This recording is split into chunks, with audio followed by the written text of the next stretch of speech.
তখন থেকে এখানে সাম্প্রদায়িকতার উদ্ভব তখন হচ্ছে। আর্য সমাজ সমাজ এসব ইতিহাসে আমি সব এখানে যাওয়া মুশকিল আছে, কিন্তু ইতিহাস আমাদের শিখিয়েছে সাম্রাজ্যবাদ চিরকাল কি বলে সাম্প্রদায়িকতা চিরকাল ছিল না, চিরকাল থাকবে।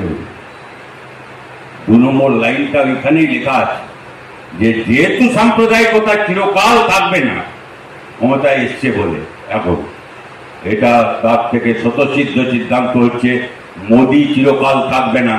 এই কাল ওই কি বলে আপনার জুন মাসে যখন 3 তারিখে যখন সবাই ফলাফল বেরিয়ে যাবে, আমরা আত্মবিশ্বাস রাখি, দৃঢ় বিশ্বাস রাখি মোদিকে হটানো যাবে, মোদী সরকারের পতন হবে এবং বিকল্প একটা ধর্মনিরপেক্ষ সরকার গড়ে উঠবে।